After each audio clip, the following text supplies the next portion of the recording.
What is going on, people? We are back at it again. Episode 94, Between Life and Diet. Bam. Of ATAS, the podcast. Bam. Bam. Bam. It's your boy, Tipsy, back with another episode of ATAS across time and space. 94.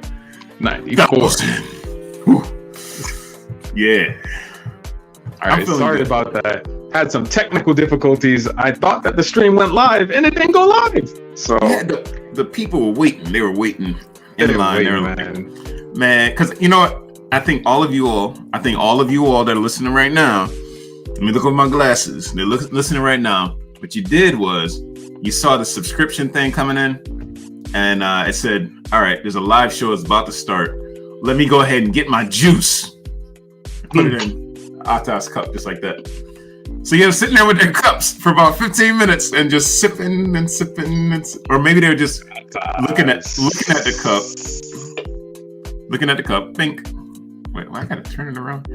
Yeah, and then it's a right-handed mug. It's a right-handed mug. Yeah.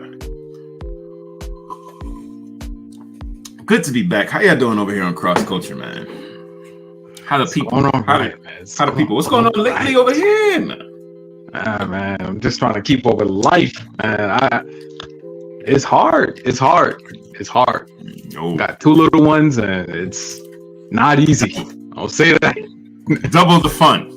And it's the end of the year, so there was projects and graduations that I had to go to for family members, and man, I'm wiped. I just came back from a graduation party tonight, running around and crazy. But you're graduating all the time. People just graduating, moving on to the next level. Yes. What are we moving on to tonight? We're moving on to chapter 7 of Ikigai, the Japanese secret to a long and happy life. Ikigai? So, what does that mean again? Ikigai is the thing that you're good at, the thing that you love, the thing that the world needs. The thing the world needs. And the thing that you can get paid for. Monetize it, baby. Yes. Okay. Got it. Yes. So the reason we put the whole entire blurb of the book there, the title and who it's by, is because there are other books called Ikigai. There are at least 3 other books called Ikigai. So we want to make sure that you're following along with us in the same book so that we're on the same page. That's what we're aiming for. That's much appreciated. We're listening over on Everand or Scribed, whatever you guys call it nowadays. All right. Mm-hmm. The audio book is there. The physical book, the digital book is there. You can get the physical book. On Scamazon or one of these different platforms. Yo, you going out there? It's on the internet, man. I'm just saying. Scamazon. Just kidding. No, Mr. Bezos. All right, everything's on Amazon. I'm not putting that in the description. Yo, let me change my tone real quick. Yeah. This isn't his platform. Man. No, it's not. But never know. We might get the podcast over there too. I mean, trying to branch out, move on to the next level. Jamazon music, jamming out to it. All right, so we're talking about diet. And what we have to realize is that it's never just diet. I mean, you can put yourself in a calorie deficit all you want, but if you're not using more calories than you're taking in, then you'll never lose weight. You always gain weight. It's just the nature of things. So we have to realize that diet and exercise are 2 halves of the same coin. 2 halves of the same coin. Now I know that Space has done more than a few episodes about getting out there, getting active, changing your space, and also about the table space. So both of those sides of the coin are there. What you got to say about that? Well, I'm always up for a challenge in terms of the space on this Samsung Health. I know you guys over here across the country are saying some nice yourself, all right? So if anybody wants to get down with, just getting those steps in, getting beat, no, or just letting iron sharpen iron, man. Then go ahead and let us know in the comment section below. But yeah, I get out there every morning. I put in over 3 kilos. Hey yo, I'm putting in 3 kilos on my feet, road work. But then also in terms of the diet itself, yeah, I've been making some adjustments to my breakfast thing. And I think we're gonna be able to talk about that in a minute. Okay. But yeah, get your square meals together because it's gonna be a wild ride. I'm looking forward to talking about it. All right. Well, one of the things about the Okinawan diet that really stuck out to me, I mean, being, of African American persuasion, of Jamaican descent, you tend to realize that there are some genetic predispositions to things like diabetes and to hypertension. One of the things they tell us to stay away from is salt. In the Okinawan diet, 7 grams. That's all it's like. I know the broken out diet, the broken out wood diet. Put a little more salt on there. Broken out wood diet. What? Broken out. I would put a little more salt on there. Oh man, that's dangerous. You got the whole banner out there about salt, the white death, man. You can't be having too much. Look. The thing about salt is that it's a great chemical. And that's what I use it as. I try not to cook with it. I try not to add it to food. But if I need to, then it's in a very small amount. I will use it to wilt some vegetables a little bit faster if I need to cook in a rush. I might add a little bit to something sweet to bring out that sweet. I might add a little bit on something that's like fried or toasted to really, but so a pinch, 7 grams, a pinch, like the pinchiest of pinches. Yeah. If you pinch it, like it kind of gets a little bit like powder, like finer. Yeah. You ain't playing with that stuff though. Yeah, my dad doesn't either. Like, you don't play with salt. Cause we lost. I lost some uncles already. Yeah. And high blood pressure. It's all the salt. I mean, I'm out there doing that road work. I feel the salt on my forehead, man. Ew. You know what I'm talking about.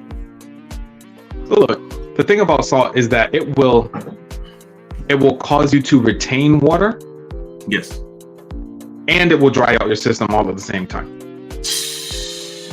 It will make your veins thicker in the sense that they will swell and they will constrict like that.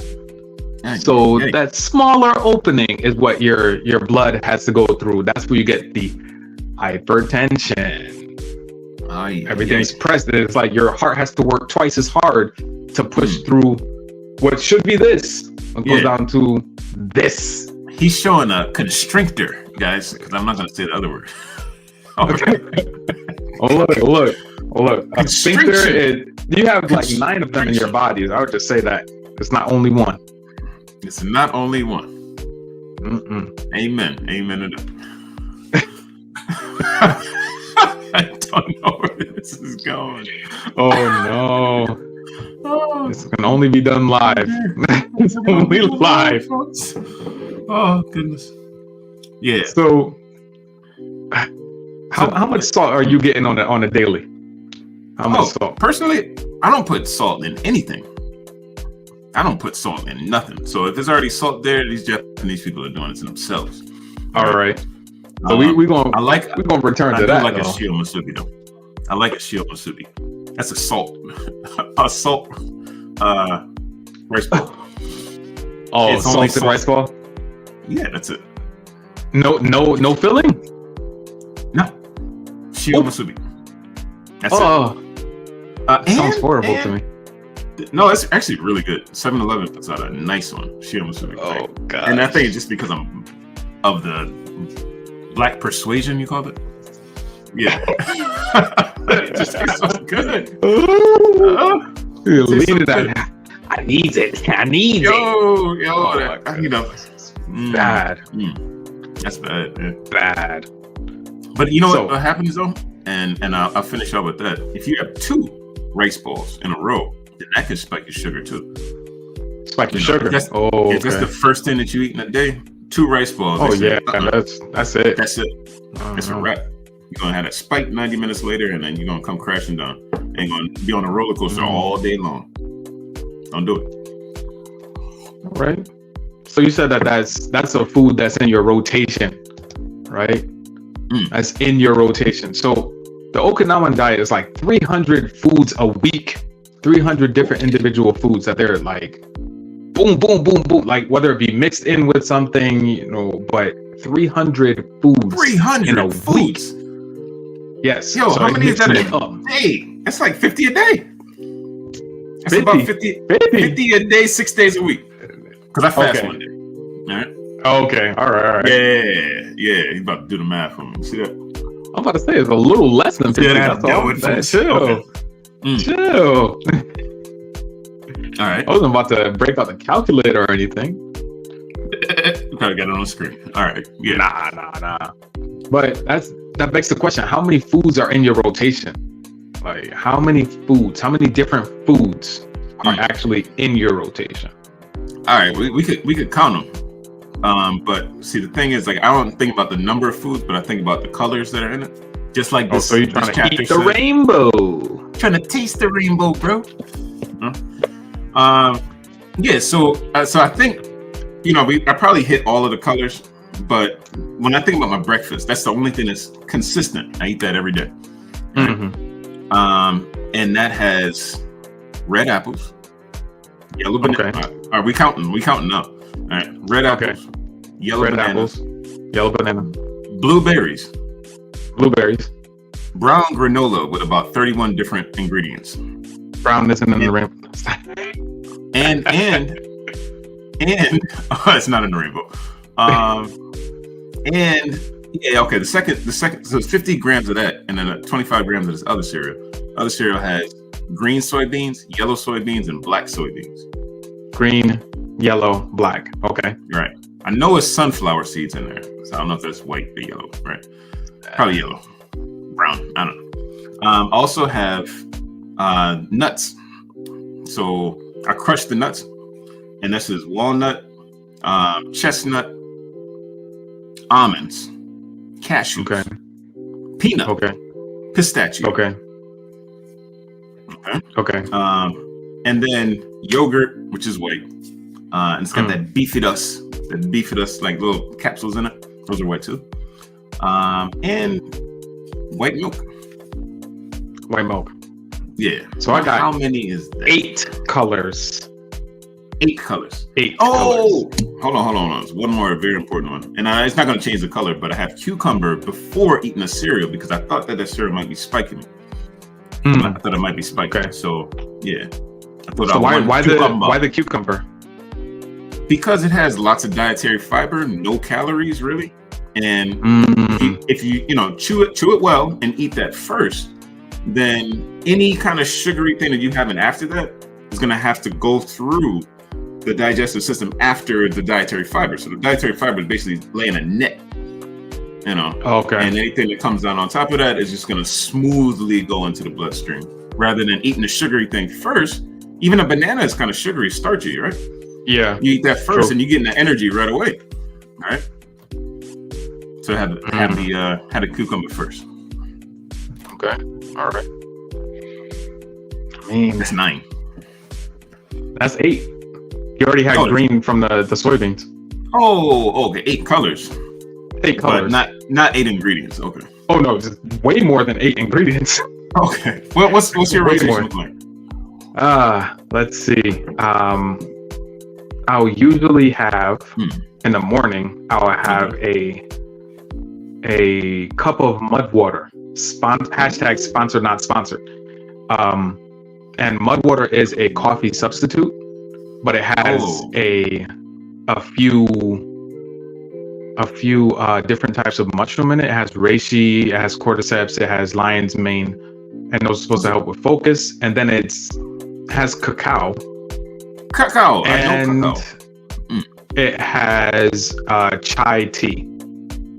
So it has chai in it for the caffeine content, which is 1/8 the cup of coffee.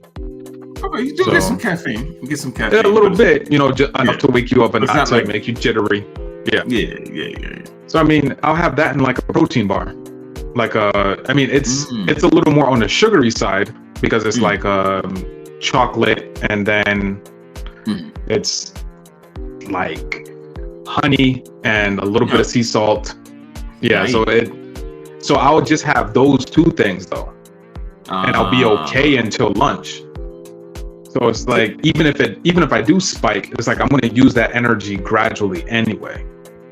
Okay. So it tends to be that. Now, how many? The question could be for the audience as well. How many live foods are in your rotation? I'm hearing like processed things, and I always talk about like processed foods and this and that. Like I feel like I'm saying it all the time. But is it pretty heavily processed, or is it just like, okay, you got to go through this process to make it anyway? It's not like heavy processed. It doesn't look super heavily processed. Like I can still see the whole foods in it. The only thing is that chocolate in and of itself is heavily processed. Like it has to be. Yeah. The honey, I wouldn't think it would be too heavily processed. Well, I mean, this is the thing, because people will take the honey and sometimes, before, like you would heat it. Yeah, and recently people stopped heating it and more so just pressing it. So you press it out, everything's done cold. That's why you hear like people saying cold pressed steel cut oats or cold pressed juice, because the process involves no heat, which doesn't change the metabolic nature of the food that you're working with. That's what I'm talking about. Yeah, there's a whole lot. So I don't think it would be live foods that you want to say, but whole foods, because you can argue. I'm gonna jump into this one right now. Okay, good. Let's get some. Like good food. Rice. Yes, say. If you're eating white rice, then you're eating plant sugar. Yes, just about it. That's it. Yes. But the whole food is the brown rice that involves the bran, which is the dietary fiber that you need in order to not spike from. Yes. And the iron. Oh yeah. There's a whole lot of protein in brown rice.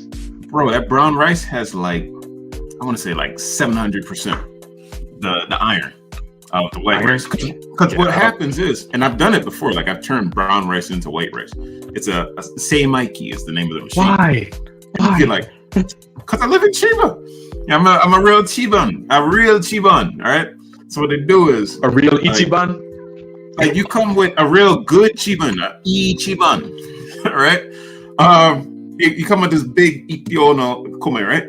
Hold on, big old like sack of rice, and put it into this machine, and you load it from the front, and you just gotta like step, and it's like spinning over, turning over many times, and then like it comes out the bottom, and you can see the husk coming out, and you can use that husk actually to ferment foods too. So, but yeah, that process, like the more time that you spend spinning the rice, bumping it against the the little machines and whatever inside of there, is like you really get down to the core, that little white sugary center, which is called the endosperm. Outside, the endosperm. All you eat is endosperm. Poor thing. Plant food. Yeah. So that's where we get raisin bran, rice bran. There's wheat bran too, but serious. Just get used to it, man. It's much better to have the brown rice. Look. My wife hates brown rice. she dislikes it immensely. And once we got married, it's like I do a lot of the cooking. So it's like I like brown rice because I know the health benefit. You put some saffron in there? It sucks because it takes much more time to make brown rice. It takes much more time. It's like 15 minutes more because it's not just the endosperm, which is soft by nature. It's the bran too. So it takes more water to cook, and it takes longer to cook. Are you because using there's a Japanese more water. rice cooker? Hold on. No. Are you using a Japanese rice cooker? Because it says brown rice on the setting. All you have to do is press the brown rice. Are you button. gonna send me a zojirushi? Yo, if you go ahead, all right. What we need to do is certain number of subscribers or a certain number of give me a number, and we hit that number. Yeah, I got you. That's what we're doing. Or you got a birthday, you hit 40. No, because that's like all that time that you could have been eating good brown rice and just pressing the button. Ding. Man, come on, we gotta stop. If you want to live, look, I love my peasants, but we gotta do better than that. Look, it's so easy. Look. You call me a peasant all you want. I make it on the stove in a pot. That's it. I wash my rice before I cook it. Yeah. Put it in the pot. Put enough water. I boil the water. Yeah. And then I turn it down to simmer, and it goes while I'm cooking everything else. That's how it goes. Yeah, but it's on the stove, so you can't use that spot, right? But remember, Japanese kitchens are way smaller than American kitchens. I have 4 burners. Yeah. Like I can set it on the back and be good. I got 3 other burners. You're right. Are you burning gas? All right, we're gonna get off track. I'm thinking you burning gasoline. Gas, not gasoline. Natural gas. Natural gas. You up there burning methane or something? It's I'm like $30 a month. That's not too bad. $30 a month. 30 cents a month for a rice cooker. 30 cents a month. Yeah, but the initial investment is $300. No, it's $50 for a zojirushi. Yeah, for a zojirushi. Oh, no, I'm a tiger. Forget zojirushi. Tiger. Yes, the little tiger toys. They do make tiger. Will Tiger sing to me? It'll tell you that it's done. Okay.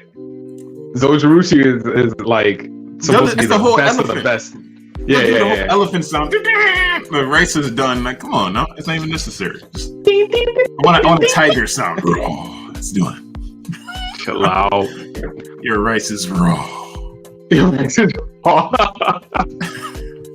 Yeah. Okay. Man, we gotta get you out, man. Yeah. All right. So jumping into the next, because we talked about savory, with the salt, but the sweet, the people of Okinawa aren't eating sugar, not processed sugar anyway. They're not eating sugar, and the amount of sugar that they're eating is very low.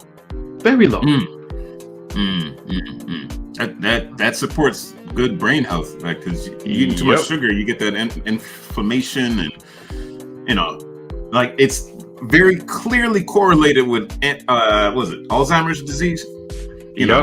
High insulin spiking and all this madness, and then your brain is just fried. Like that brain fog that you're feeling from doing the whole up and down with the sugar. Yeah, bro. Like you're gonna feel it later. It ain't worth it. Look, for me, I never dip in the sugar jar and just add sugar. Added sugar is the worst. But this is savory though. I don't like that word savory. I'll be honest with you. I didn't use that word. I didn't hear that word until I got out here. It's like, okay. What do you mean savory? Like savory and succulent? Like they just, yeah. But I mean, that's what it is though. Oh, this is so savory. What? Sweet and savory. I mean, you don't say salty because salty has more of a negative connotation. Like it's too much. It's too much. Wait, versus savory is just not sweet. Like umami is a savory flavor. And I know you're familiar with umami. I'm familiar with umami, but like savory, so it means not sweet. like not sweet. Yeah, just okay. sweet or savory. Yeah, it's not like bland would be a word. No, bland is not sweet or savory. Like it doesn't have flavor at all. Savory is a type of flavor. What does it taste like?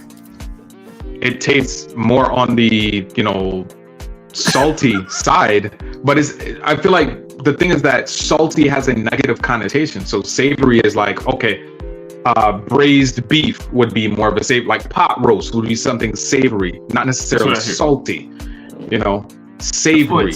So a good word is flavorful, but not salty. Flavorful, not salty, and not sweet. So it has lots of flavor, but it's not. Yeah, like spicy is another word in there that we can use, right? Deep flavor, rich flavor. It's rich, but it doesn't taste rich in flavor, salty. Not yeah. But those aren't opposites for me. Sweet versus savory. Yeah. Sweet or savory. Yeah. I don't know. Yeah, it's weird. So if you had the choice, you would gear towards which? Sweet or savory? For what meal? In general. In general? I don't know. Look, this right here is a loquat. What is that? It's a loquat. So hold on. There we go. Show real close. It looks like a guinea. Yeah. Does it taste like a guinea? It tastes savory. All right. It doesn't taste. It's not savory? Citrus. It's not citrus. It's not over sweet. It has a little flavor, and it's kind of like a guinea. You know the guineas? But guinea are sweet. Are they sweet? Yeah, it's not sweet. Or tangy. Kind of tangy. Least. Yeah, kind of tangy. Tangy is a good word for it. Yeah. Okay. But this is what Chiba is famous for. And, like people in the neighborhood, what they'll do is, they'll grow these like in their yard. And then, I got some biwa. I got some cucumber. All right. That's what they trade. And then they trade in the countryside. And this is how people last, man. That's how they last in. Yeah, I'm down for that. In fact, one of our listeners, he's growing some things. And said, I don't mean that in a weird way. Right? Okay, chill. No. He's growing some things. We had a meeting. He was growing some things in cups. Right. Okay. And he just showed me his window pane. He's got all these things lined up in paper cups. He saves his seeds. So if you have tomato, you eat a tomato, save the seeds. You eat a pimento, paprika, green pepper, save the seeds. Plant it. Right? And then you grow more. Lettuce, plant it. And then new leaves will just come up. Right? Yep. True. That's what we're talking about. Live foods. So I'll take savory. Right. If that means savory. Not sweet. Yeah. If it means not sweet. I mean, you're definitely not doing chocolate, so there's that. It shows up on my phone. For me, it's sweet. I'm addicted to the sugar. Yeah, I do chase. You have a sweet tooth. Sometimes, yeah. It happens. But I mean, living here, it's been a little different because even the candy has like chile in it. It was like, what? Yeah, you got sweet and spicy candies, like nobody's business. So it's kind of grown on me to have more savory or even salty things. Do people around there live a long time? I don't know. Because I can't copy that.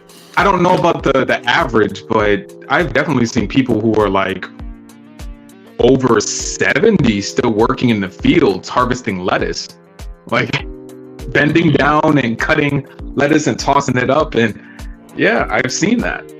I've been a part of that. All the centurions in Okinawa had their own garden, right? Yeah. I'm talking about working in the fields, not a home garden, industrial fields. Like, yeah. Jesus' feet was dusty. Yeah, man. So now we gotta go into this one right here. Lean or fatty? Fatty. Fatty. For the win. Yeah. Dang.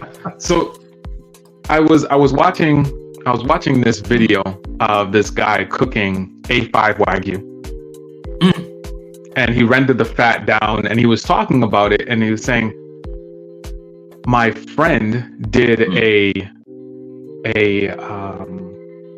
comparison video where he cooked A5 Wagyu, well done, and medium, so that people could try it.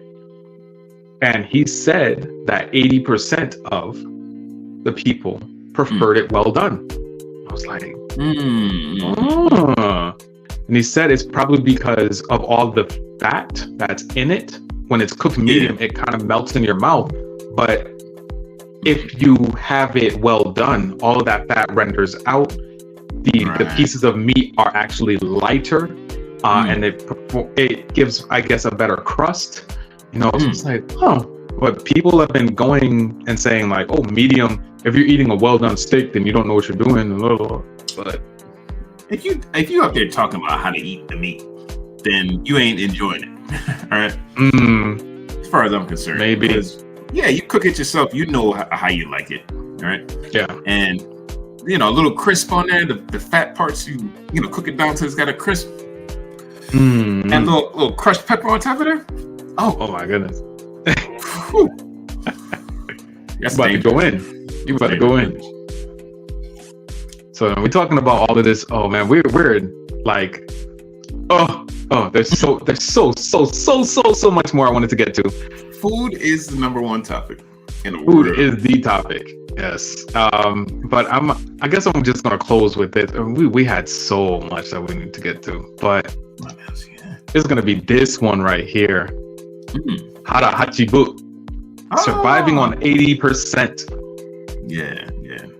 So this is the big thing that I got from the chapter. I mean, we could go on forever about what our diet should be consisting of. I'm gonna jump to that right now too. I'm gonna jump to that because I know I got it on a ticker. So we can do both at the same time. Dried fruit, whole grain, olive oil. So these are the do's. You want your veggies, which don't exist. If you've been following us and you know that vegetables are a lie. They don't exist. Fruits, berries, oily fish, dried fruit, whole grains, olive oil, and red wine in moderation. This book is a little bit old because I think they would have put like fermented drinks like kombucha and things like that instead of red wine.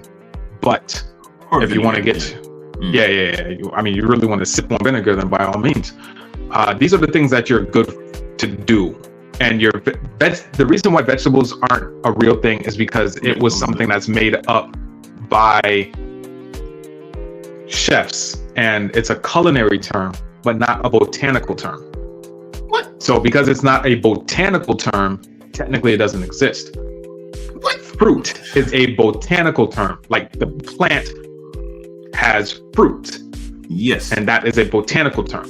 But vegetable is something that was made up by culinary terms. So it's not like beef.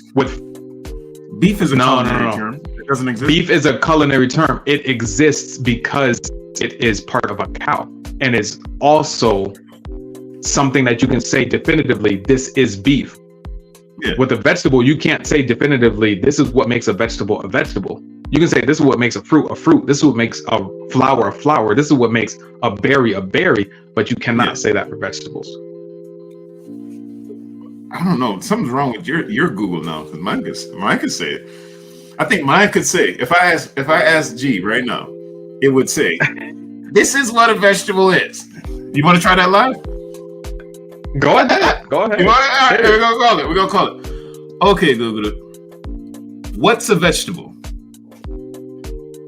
Sorry, I can't help with that anymore. Oh no! You killed Google! Google said, nah, don't put me in this. I can't help with that anymore. What did you do? What did you do to Google, bro? Google was like, nah, I want no parts of that. What? Well, hold on. Maybe he said, not a little X. Hold on. Maybe I want no parts of that. Maybe it's because it's Gemini. Maybe Gemini shut Google down. And let me ask. I'm gonna ask Gemini, bro, because if that's the answer, that's the answer. If that's the answer, that's the answer. Go. Let's see. What is a vegetable?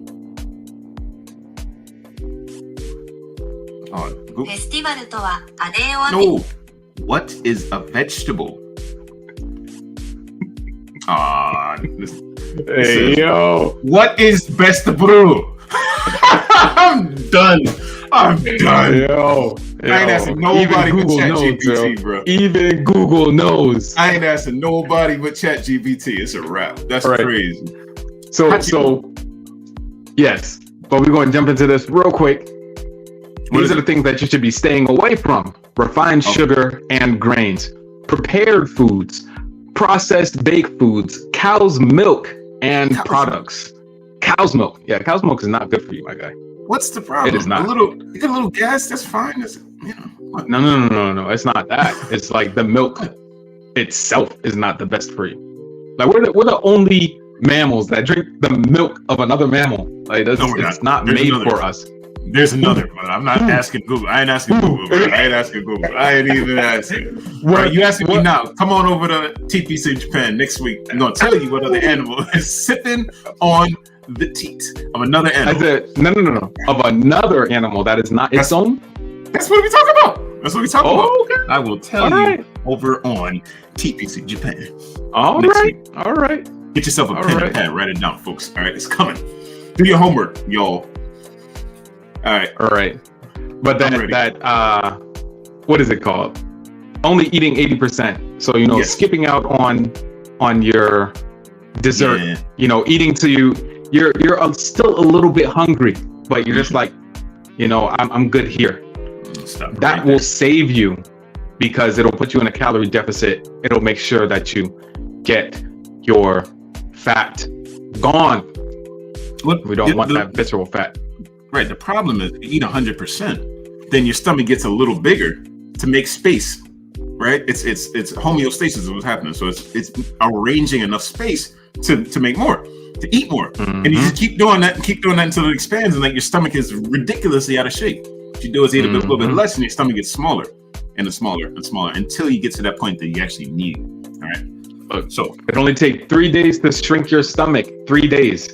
If you do a mostly liquid diet, you do like green juices and things like that. 3 days, your stomach will go down to the size that it's supposed to be. 3 days. 3 days. So let's say you usually fast on a Wednesday, right? That's right. So Tuesday and Thursday, I mean, we could have talked about fasting versus feasting too, but Tuesday and Thursday, if you were to just do like liquid diet, green smoothies, things like that, through the day. Green smoothies. And then Wednesday, nothing. Thursday, the green smoothies again. Your stomach will be back down. It only takes 3 days, but you will feel like you are dying. And I speak from experience. It hurts. It hurts because it's more so the mental of it all. Because if you can say, okay, mind over matter, I can do this, then you'll be good. But you're going to hear your stomach growling. You're going to be like, man, I should have eaten more. That's more the mental of it all. Yeah. Your stomach growling, whatever. Your stomach will growl if you eat too little or if you eat too much. So you know what that growling is? It's actually a chemical called ghrelin. Ghrelin. That's the one that makes you feel hunger. All right. As that hormone is released in the body, that's when you're like, I gotta eat something. I'm getting ghrelin. All right. And you can keep that ghrelin down if you do the dietary fiber thing we were talking about earlier. But it's wrapping it up, folks. Telling folks how to enjoy and not enjoy your diet. Don't die by it. Come on, somebody. Come on. Man, folks. Look, we want to be blessed with a long and happy life. That's why we're reading this book. So until next time, you know what I say. Stay prayed up and be blessed. What you got for him? Hey, we talk about a whole lot of good things that you can do, right? To optimize your morning, optimize your life, your health, but do the thing that makes sense, all right? Do the thing that makes sense. And sometimes it helps to figure out what that thing is by getting a pen, a pad, write it down, see what happened. All right. If you don't like it, change it. Yeah. If you like it, keep it. All right. It's your boy TPC Japan telling you that's what it is. Peace. All right. Till next time. Keep it up.